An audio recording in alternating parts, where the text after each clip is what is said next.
Abba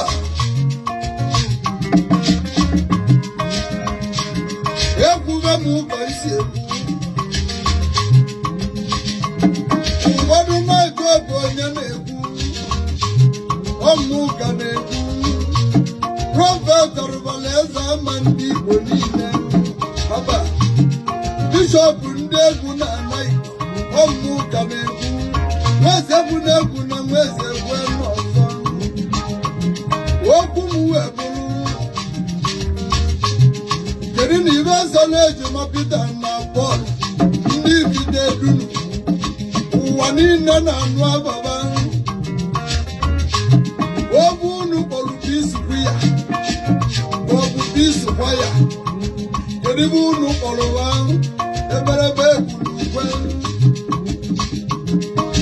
kedu ibe sọla ezu na ọma mbara ka nna etu okenye a na-anọrọ n'ụlọ ewu ama na-eme nkwuli ibe nwe na-ejezigwari n'ahịa ebe na mma ibe ndị ikwube etinyere m anya na Facebook ejima Peter na Paul bisikwie etinyere m anya na YouTube ejima Peter na Paul bisikwie social media niile ntili anya ọ na-abịa ọnụ wee jụwe bisikwie na ụmụnne ya ụmụ ejima eberebe egwu wenya ka ndị gwa unu na okenye anọzi n'ụlọ ewu ama n'ụkwụle nne ha na nna ha ọdịzikwa ndụ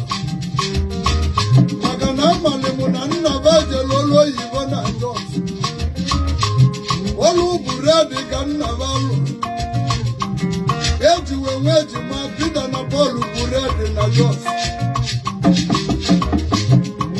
wee na-achụkwa ndị vitedu na ọnụ lụrụ n'okwu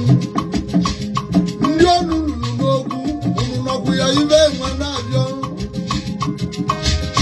elu mụ na mmadụ na-abọ n'anụ onye nke ịtọpụta ogbobe egbobe unu ga na-agbazi nkịtị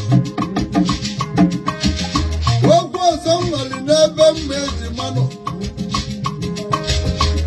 ndị bụ ụlọ makwali ndị unu bụ ụmụ ejima Peter na Paul ndị vitedu unu ndị ọgọ m ndị bụ ụlọ makwali unu ibe njizube na ọma ha na-emechirala nna sijụkwa ajụjụ ibe nwe adadịgokwani dịka nna gwa unu okwu nkwugburu na mbụ